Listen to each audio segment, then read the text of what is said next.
Merry Christmas. I'm Heathfield, and this is the story of the Christmas cherries. Long, long ago, Sir Cledges, a dear, kind old man, hobbled into his garden with his stick. He lived with his wife, Dame Clarice. It was midwinter and they had nothing left at all. Why? Because Sir Cledges was the most generous man who had ever lived. Everything he had ever had, he had given away to those worse off than him. And now no one was worse off than him.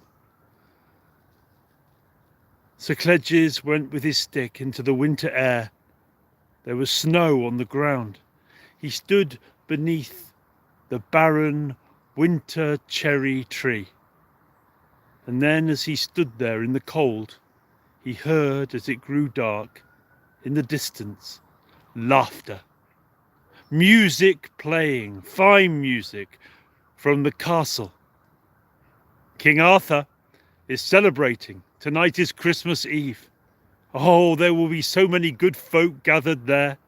How I miss the days when I would play with the boy King Arthur, when his father King Uther was still on the throne.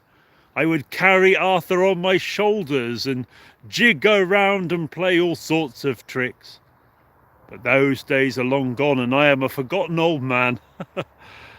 Oh, how I wish I could spend Christmas with King Arthur. And as he said these words, strange, the frost on the branch above his head disappeared, and there appeared green shoots of leaves which became pink blossom, and then there were bright, shining red cherries on that branch. It's a miracle. How can this be? Sir Cledges hurried inside, leaning on his stick. He said to his wife, Dame Clarice, "There are cherries on the tree." "Husband, this is because of your good heart. Did you wish to be with King Arthur?" "I did, wife." "Then take a bowl of those cherries to him. Give them as a gift and see what we will have in return." "Good idea, wife. Dame Clarice, you have a fine, keen mind." And Sir Cledges went outside, reached up and plucked those fresh, red, ripe cherries. He filled a small bowl and set off with his walking stick through the snow to the gate of the great castle. There stood at the gate a soldier, a surly man. "Old man, what are you doing here? Look at your ragged cloak. Go away. This is the castle of King Arthur." "I know who lives here," said Sir Cledges. "I have a gift for the king," and he produced the bowl of ripe red cherries. "A gift for the king," said that soldier. And the soldier thought to himself, if I let him through, he will be well rewarded. "I will only let you through if you'll give me a third of what the king gives you." "A third," said Sir Cledges, "that is a great deal. But still I must pass. Let me in, I agree." And the gate was opened, and Sir Cledges went with his stick through the snow to the door, the great oak door, and already here he could hear the music louder and the laughing and the chinking of goblets. And there stood at the door a guard. "Go away, old man. You don't belong here. Look at you. I have this gift for King Arthur." And he showed again the bowl of cherries. Well, the guard too was greedy. "I will only let you through if you give me a third of what the king gives you." "Another third," thought Sir Cledges. "What will I be left with?" But still, it is the giving that's important, as Clarice always reminds me. "I promise I'll give you a third." And the oak door swayed open, and in walked Sir Cledges. He walked down the long wooden passageway. and he came to the door of the banqueting hall, and there stood a steward, a miserable fellow. "Go away, old man. No one wants to see you here. But I have this gift for King Arthur." And when that steward saw the Christmas cherries, those miraculous cherries, he said, "I'll only let you through if you give me a third of what the king gives you." "I'll have nothing," thought Sir Cledges, "but the gift of giving." "I agree."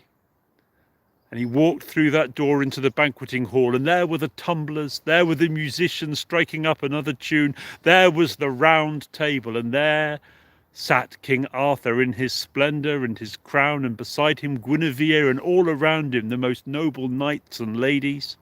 And they were feasting, and the smells of the food, the venison and the capon, oh, so rich. Sir Cledges walked towards the table, and one by one those assembled fell silent to see this ragged old man. King Arthur looked at him. "Good father, what do you want here?" "I have this gift for you, King Arthur." When King Arthur saw the bowl of cherries, he was amazed. Cherries at Christmas? Why, this is a miracle. "Oh man, where did you get these?" "They appeared on my tree, and they are a gift for you, great king." Well, King Arthur took the cherries, and he shared them with the knights and with Queen Guinevere, and those were the freshest, sweetest, most delicious cherries ever tasted. "Old man, you deserve a reward for this. This is a miracle. I will give you whatever you ask for." Sir Cledges thought long and hard. "Take this stick, great king." And he handed his walking stick to King Arthur. And then he bent a little. "Strike me 9 times as hard as you can on my back with the stick." Well, King Arthur held the stick, but said, "How can I do this to a good old man who brings me these cherries? I will not. I refuse." "You will not," said Sir Cledges. "In that case, give me the stick back. The stick has the gift of 9 blows, and I will take that stick and deal them myself." "Very well," said the king, "but do you not want anything else?" "No, that is all." And Sir Cledges went to the door, leaving the assembled company. He went through the door, and there waiting on the other side was the steward. "Give me a third of what the king gave you." "I will," said Sir Cledges. And he took his stick and he soundly beat that steward 3 times on his back, and the steward howled in pain. But already Sir Cledges was along that passageway, and the oak door to the castle opened, and outside, holding out his hands, was the guard. The greedy guard said, "Give me a third of what the king gave you. Prepare yourself." And Sir Cledges struck him as hard as he could 3 times on his back. The guard fell to the ground, howling in pain.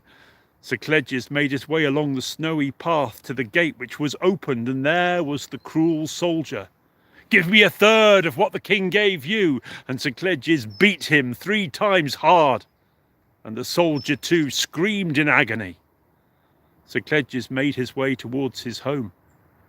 But back in the castle, King Arthur remembered now, as he ate those sweet cherries, that old man is familiar. Was that not Sir Cledges, who used to carry me on his shoulders? Oh, that old man, I'd forgotten him. It is good to see him. Oh, boy, run after that old man. Bring him back here. He should feast with us. Well, the boy hurried off, running through the snow away from the castle. He caught up with Sir Cledges and insisted he accompany him. And when he got back in the presence of King Arthur, he was seated beside King Arthur, a chair prepared. "I cannot remain here alone," said Sir Cledges. "Clarice, my wife, should be invited too. After all, it was her idea to give you the cherries." "Agreed," said King Arthur. "Clarice must be brought as well." Well, Clarice was brought forward from her home, and a chair was prepared for her. And now Sir Cledges and Dame Clarice, they were welcomed at the table of King Arthur. All gathered, all celebrated. There was singing and fine music. The feasting for Christmas began. Sir Cledges, I had forgotten you, but what a good friend you were to my father, and how you entertained me. How did you fall on these hard times? And Sir Cledges told stories of giving. You teach me a great deal about generosity. And it is the season for giving, said King Arthur. I will restore your home, buy you good clothes. You will have fuel for every winter. And I tell you, Sir Cledges, you will always spend Christmas tide here with me and Guinevere, assembled in good company, and Dame Clarice too. It was as King Arthur promised.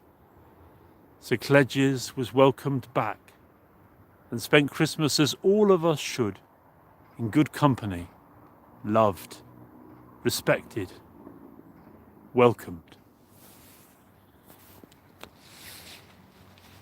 My name is David Heathfield. I'm a storyteller.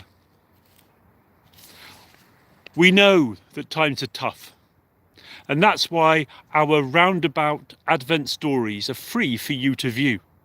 But if you would like to make a donation, we would be very grateful for your support. Your Christmas gift could help us deliver drama therapy support to children and vulnerable adults who are really struggling at this time of heightened anxiety and isolation.